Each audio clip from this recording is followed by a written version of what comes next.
Dan Bray's having a good weekend, isn't he? Who's second on the grid with him there? I think that's Lucas King. Yeah, I thought it was. It's all good. Lucas going to take the fight to him here, you reckon, Lucas? I don't think he'll back down from the fight given to him if it's the opportunity. Attention mounts and the lights are out. Oh, bad start for Bray. There gives it the full kangaroo on treatment. And Harry Barrel with an amazing start. Very badly, actually. Fair player, surprised to go away as well as he did, given the vertical nature of that launch. But if he went out, is that from Lucas? Yeah, Dan Bray takes the whole shot, followed by Lucas again. Then I believe it's Harry Barrel in second in class. Have you spoken to Harry since he got that win yesterday? I haven't seen him in the paddock, but I would like to wish him congratulations, because it's not an easy task to complete for a junior, especially when it's one of their first rounds of the season. MZ's underway, and unsurprisingly, the white helmet of one of Alex Mann is away well. A little bit of gossip there. I'll pick up from Chris Kent in just a moment. They disappear, watch them safely, as you can tell us what's happening in Vegas Stevie's there, please, guys. The Ninjas, Dan Bray has again putting a little bit of a gap in, followed by Lucas King, then closely followed by Harry Barrel into Agostini's. Harry Barrel right at Lucas King's chuff. They're going into Hamilton's now. Glad you said that. Yeah. I said that. How old are you? It's only just, I'm turning 17 this If I this said year. in front of a 17-year-old, I'd be in trouble. If you said in front of a 60-year-old, it's fine. So they're up towards Williams now, other ninjas, and as you said there, Dan Bray, despite that relatively poor start, he managed to somehow recover it and leads the way by around about 10 bike lengths going down the back straight. And Luke Roski, you race here on these Ninja 400 machines, and the slipstream really does pay dividends, doesn't it? Yes, it's a little bit of a game changer when you're going down the back straight and then you just see a bike come flying past you. It's 10 mile an hour more. That's it, that's the slipstream game for you, isn't it? As we go down in towards the left-hander of Brindles, then the right-hander of Level 6. And we'll pick it up very shortly with the round in Williams. We're going down the straight very shortly. But I wouldn't be surprised to see the number one of Number 9 leading the way. This is Mike and I just see going to Williams going to the back stroke. A bit of news with Chris Kent. He had his front spot come loose yesterday. Ollie Boyle destroyed the engine with a small air brake. John Fisher lost the exhaust. Chris Kent was not out today as he was doing Saturday only. So thank you very much indeed for the inside knowledge there, Chris. Though you can't hear me, of course, because you're on the racetrack doing racetracky things. Right, what's happening at the start here? Is that Frank running away with it once again? That is Dan Bray followed, and then Lucas, Harry Barrel makes the move on the straight, getting past Lucas King into turn 1. Separating Harry Barrel from Lucas King as they came across the line. William round up there. Harley Baker's made of a couple of positions. Short Harry has dropped 2 positions down to 4 on the group 6. Alpha down and Harry on the over Harvey has made a couple of positions as well. It's a good start for Roundabout. Yep, that's such a good stuff. Isabel Woodgate to join us here yesterday. She's dropped a couple of places. Chloe Gleason was really mixing that sandwich there between McCarthy and Woodgate. Your neighbour, a little bit further back for the head of Scott Edwards. And all of the MZs are over the line with Alex Mann leading Andy Wales, as is ever thus. Chris Kent comes across the line in 4th place, ahead just behind Caleb Wright, with Gordon Ryan is in 5th ahead of McCormack. And we know that no point, Old Boy comes to the distance bike, he comes across the line there, and then he's followed by Fisher. But the main action, of course, is that real battle for the lead in the juniors, because Bray, I have to say, is pretty much running away with the senior section of this race, but the juniors are Barrel King and Round having a really good scrap there with basically Harry not too far off the money either. Yeah, definitely. Andy Wells is taking the lead from Alexander Mann, so towards Agostini. Going to fight straight back here, get out of the scene, we'll wait on to get past. Andy Wells, so we go, looking to regain the league championship and see if we can challenge for the head of Stephen Brown there as the fastest man in the first sector. Harry Barrel by 4/10 of a second quicker than Dan Bray, so maybe he's not giving up totally on Paddy there for the end of the race before he goes to the 130, so pretty close stuff down the back there. We'll wait to see if there's going to be much more of a chopping and change. Look like the Ninjas just went breaking themselves down the end of the back straight and had to rejoin on the split road, so we'll have a look there and can't quite see who's lost some time, but we'll catch it when they do come across the line. So here come the leaders in the Ninjas, out of Murray's and across the centre straight to complete lap number 2. Dan Bray comes up right against the pit wall. There is Harry Barrow and Lucas King. Then it is the number 99 machine of William Round from the top 4 overall, but in the juniors. George Powell found his way through, and Harley Baker on the previous lap, Alfie Darren and Adol McCarthy, and then that is Wingate and Gleason. So the 3 girls in this race, all fighting for 7th, 8th and 9th position. Evans goes back 3 places as the ladies overtake him, so not a great lap there for Evans as he gets well and truly beaten up. Your Baker pretty much on his own as he trundles across the line. He's around about 8 seconds behind Evans there in 11th, but he's got a 9-second gap between himself and Scott, who's got Evans in a couple of seconds behind. Forward should be the next one, former white year racer many years ago, like 16 of them I think. Something like that. Here comes Alex Mann and Andy Wiles playing the slipstreaming game, and once again it's Alexander Mann, the South End boy. He's leading his rival by about 1/4 of a second. Next battle across the line there as well, and it is indeed Taylor Bright ahead of Chris Kent and George Ryan. So no great change there, but once again those riders are all very close discussing the positions. Fastest man on the track so far, 2:15 for Bray on the first of the flying laps. He got a purple in sector 2, but the first fastest man in sector 1 last time out was Harry Farrell, turning in a 30.118.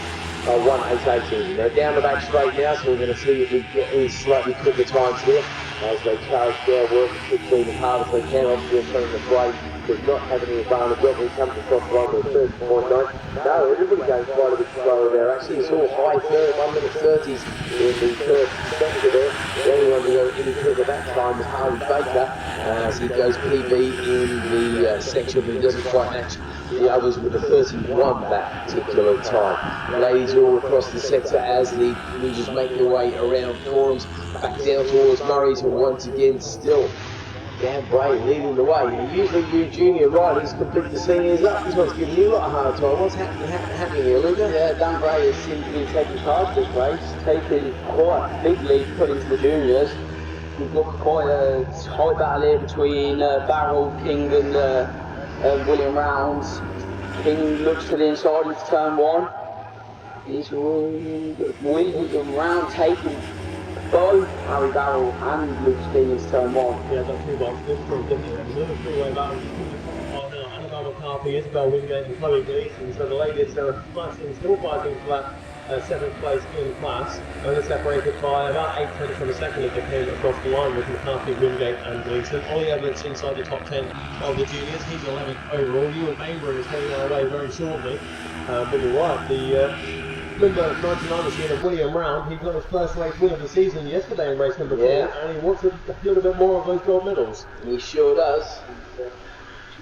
He wants to try his dad in a number of gold medals on the dashboard, because Dad's going to struggle to pick up a gold for the dashboard as he's racing against Aaron Sylvester, who's an absolute alien. So William's got 1 gold medal for the dashboard. He'd love to make it 2 there. And obviously having your first win gives you a bit more confidence, doesn't it, Luca? Yeah, after you get your first win, it kind of puts you into that, that move that you know you can do it. So it gives you that confidence to try and push on every other race, knowing you can finish inside that top 3 and win that race. So it just gives that extra boost of speed and confidence. Slightly less clearance here, which probably is something you don't need racing in this fast top speed. So the fastest man on the track last time out, unsurprisingly, was William Round. There was a 2:15, 1:77. Other guys around him also into the mid low 2:15 as well. Great extended the loop just a little bit. They get to 1.7 seconds. A great job out in front and behind him. That's where the real action is arguing for the lead. Second overall, but also of course the lead in the senior section of the circuit as well. So the riders, the leading group, are out of the bomb hole, making their way up the short chute towards Corums there, and into Murray's we go once again. Dan Bray leads the way out of there. He's pushing on very nicely indeed, particularly in the first sector there. He's got the fastest first one into the 29s in the first sector, and of course he's not got the advantage of getting somebody to tow him along either. So really impressive stuff there from Dan as he comes across the line into the 14s this time. He goes double purple, and then it is let's see, the Lucas King, Ben Round and Harry Dale. Go mate. It was, but it's now William Round and Lucas King. We've got that slipstream going down the centre straight and in towards Richie. Just pulled out of the slipstream, moved to the inside and took the lead away from Lucas King. But Harry Barrow probably has to sit in house with this.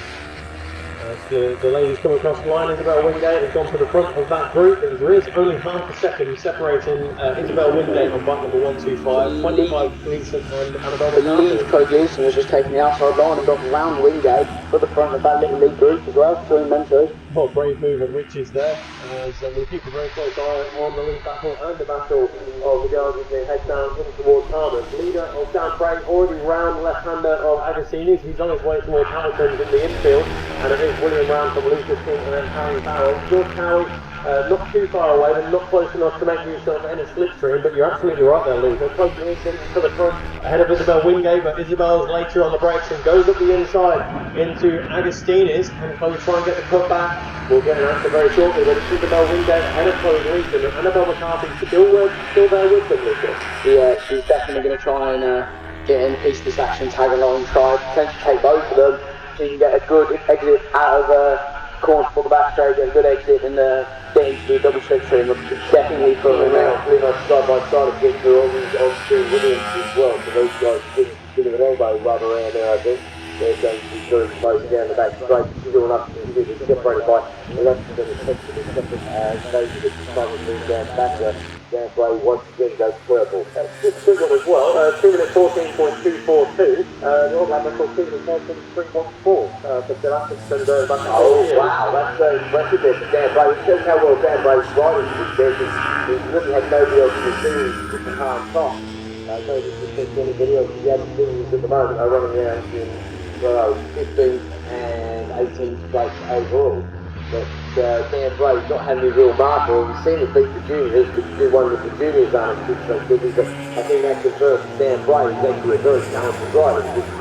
Phil Atkinson, as we well know, holds most of the lap records in this particular class, and for his late claim to this one, he was very impressive. I must have had a look at the lap records in this class, and just involves Phil Atkinson. I don't know Dan Bray's as well, and all of a sudden, he was going to claim the lap record, so fair play to Dan. And to be fair, there's another lap time out there somewhere.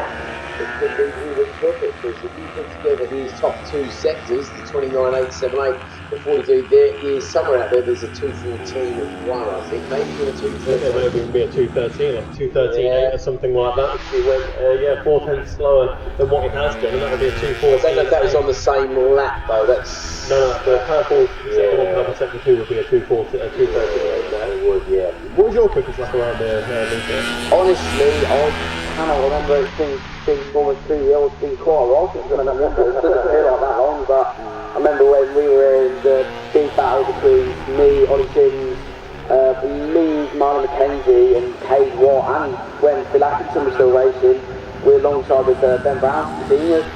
But still racing instead of Marlon McKenzie, I guess, for the junior 4 bikes, is that right? Yes, it is. Marlon's been taking home a very dominant few wins, winning 5 out of the 6 races so far. He's been pushed on very well, obviously, and then putting quite a show in his home track here at Knockhill, Scotland, taking home both wins with quite a big gap between him and second.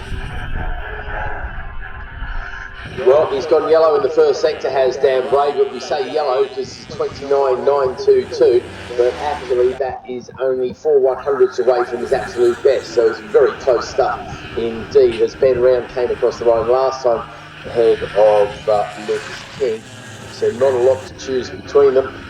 Alfie Garrett went past on Harley Baker last time round. Man and Wales continue their battle. Well, I say a battle, but Alexander Mann has now established a lead of around about 3 seconds.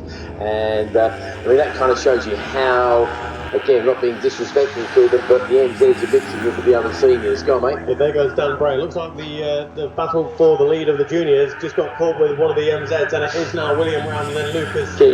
Then a bit of a gap back to was that George Cowie, who's George Cowie, and Lucas makes a long move around the outside of William Round into turn 1. That is a brave move, I can tell you for a fact.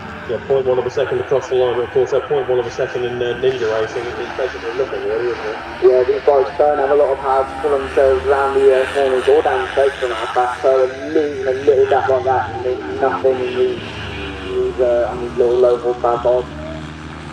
Yeah, going by Oliver out the time, I think towards Agostini's now. We are on the final lap then, just shy of 3 miles to go.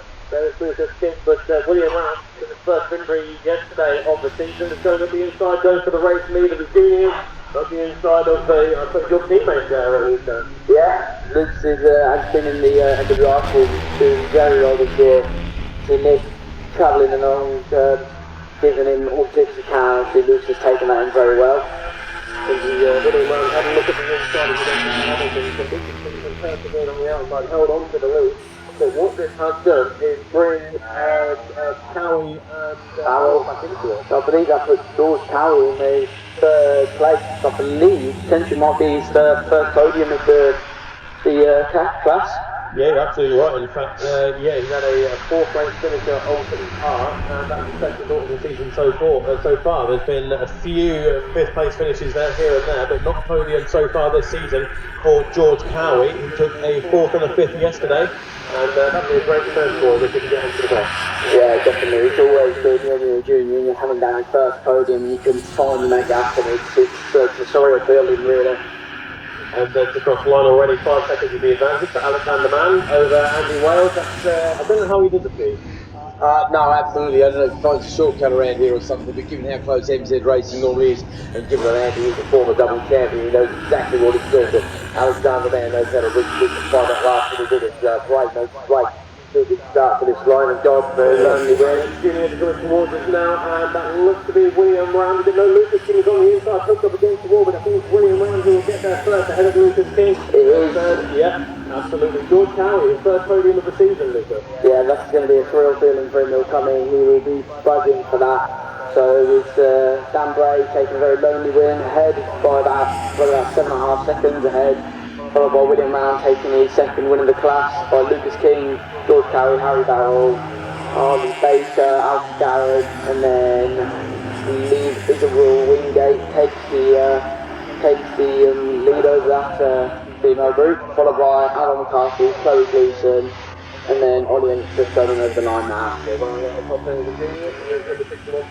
But across the line between Annabelle McCarthy and Chloe Gleason, it was only 0.057. Race all the way through. Absolutely, but the trouble is they don't just want to beat the other girls, they want to beat everybody, as indeed Isabel told us. Yeah.